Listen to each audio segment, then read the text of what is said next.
Now, landmark legislation passed through the parliament this week, which its chief negotiator called an advance in European democracy. With 591 votes in favor, the so-called whistleblower directive passed with an overwhelming majority. Well, the new law took just over a year to negotiate and is designed to protect those who speak out about the malpractice of the companies or organizations they work for. It gives them the right to report directly to the authorities or law enforcement and to not face punishment for doing so. Well, former whistleblowers welcomed the MEP's approval of new legislation, including one man who campaigned for these very changes. Let's take a look. Meet Antoine Deltour. He may not be a household name, but there's a good chance you know his work. In 2014, he exposed secret tax schemes in Luxembourg where 340 global companies were handed special deals by the government. Mr. Deltour then faced trial and received a 6-month suspended sentence for leaking files.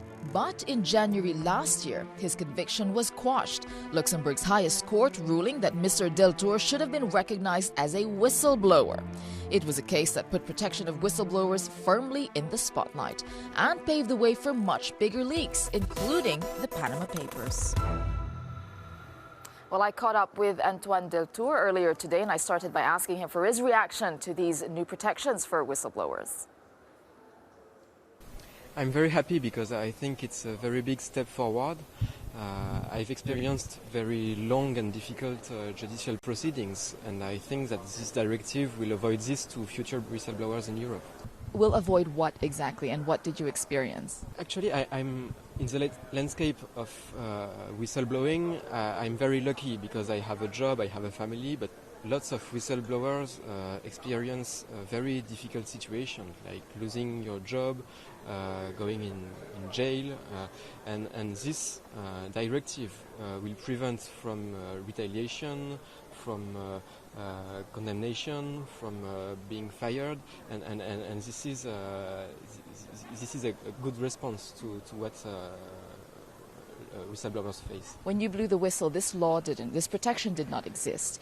So why did you still go about doing it? Why did you do it? Why did you blow the whistle anyway? I blew the whistle because I had strong convictions, and most whistleblowers don't even know that they are whistleblowers when they do what they do. And it was really because I disagreed strongly about some tax practices that I copied these documents and gave them to a journalist. And I didn't think about the consequences, the possible consequences. And I thought I would remain an anonymous source of a journalist.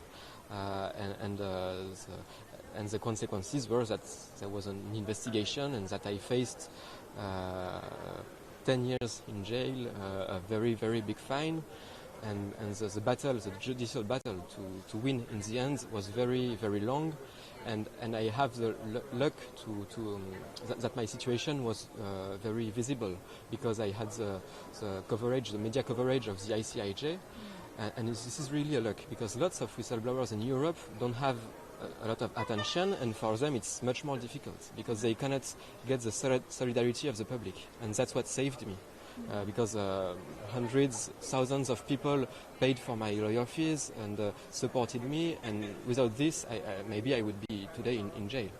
And when you realized the consequences that you were facing after you blew the whistle, were you ever scared? Were you ever afraid for your own safety, or what were your concerns?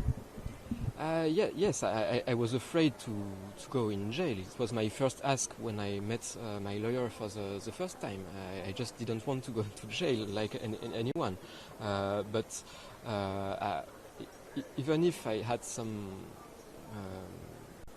a condemnation or a strong sentence, I was convinced that it was the price to pay for what I did, and I had no regrets, whatever the consequences, because this alert gave some concrete consequences, and it brought some more transparency on tax matters in Europe. So I think it deserved to take some risks. Are there more things to blow the whistle on in Europe? Yes, there are lots of things to blow the whistle in Europe because our society is not perfect. There are lots of wrongdoings to disclose, and protecting whistleblowers is really giving a new right to any citizen. It's a renewal of democracy, because lots of people criticize institutions and they don't feel they feel they don't have the power to change anything. But anyone can become a whistleblower and know they don't have to fear about retaliation. And this is very, very important. All right. Well, joining me to discuss this in the studio is Marian Harkin, an Irish MEP from the Alliance of Liberals and Democrats group, and we have Saj Karim from the European Conservatives and Reformists group. Saj, good to have you with us as well. Now, when we hear what Antoine Deltour there says, I mean, he genuinely blew the whistle because he had strong convictions that there was wrongdoing in this company. But are all whistleblowers the good guys? I'll start with you, Marian. Well, the first thing I want to say is I remember listening to Antoine Deltour. I was on a tax committee which was looking at, corporation tax across the member states, and he actually came to give evidence to that committee. And at the time, I had huge sympathy for him because his future was very unsure. And then in 2017, the Parliament asked the Commission to come forward with this legislation, and we have it today. So the question you ask is, are all whistleblowers the same? Well, the answer to that has to be no, because not all people are the same. Not all motivations are the same.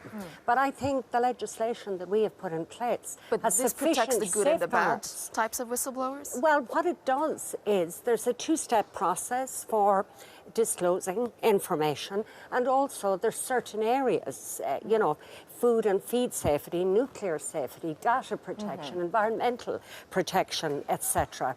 And yes, you've got to have safeguards and filters, and you've got to look also at motivation.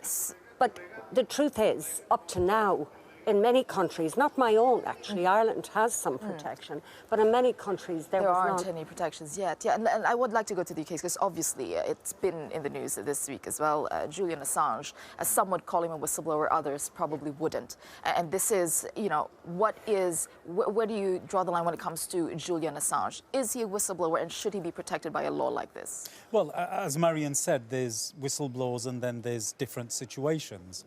And obviously one of the very first tests we apply in the UK is it in the public interest for a certain activity to have the whistle blown on it? Now, you clearly have a situation where an employee could be doing that in relation to some of the things that are taking place by an employer or within a working environment. And when it comes to somebody like Julian Assange, the very first question you have to ask is, well, who is he working for? And why is he doing what he is doing? What is the public interest that is actually being served by this? Or is it actually that these activities are designed to undermine trust in our democracy per se? And I'm afraid in Julian Assange's case, the political judgment seems to be quite clear. But what I do add to that is that it is a legal situation that we are in, and therefore it must be dealt with by the courts. There is not now room for political interference in the judicial process. So, understandably, yes, it is a legal case now, and yet people, Julian Assange being very divisive, when people as well, you're talking about challenging democracy. When people relate or identify to Julian Assange or like what he's doing or consider him a whistleblower, and those who are against him, how would you manage, this kind of perception that a man like Julian Assange brings to the table and to the discussion, and therefore the feelings against institutions or establishments? Well, again, I'm just going to come back to the legislation here because there are protections within that legislation. There's a two-step process. I mean, Julian Assange went public day one. But within this process, you either have to, if you like, whistleblow internally or within the system, as it were. And then, if you are not getting any response, you can go public. And I think that's an important point.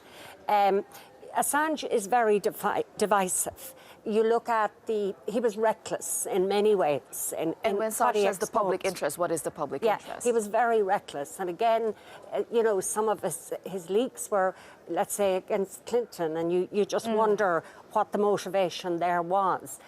So it's impossible for me personally to decide. And I agree that the courts now have to take over. And my personal view would be that I think the Swedes are going to look at reopening the case. They had closed it because they didn't think there was any point. But definitely, if there is a case to answer, then he should be extradited to Sweden. Yes, okay, going back to this whistleblower protection, because it does cover financial crimes, also in the health sector, so very specific, but not national security, or what if someone working for the government would have to reveal very sensitive information?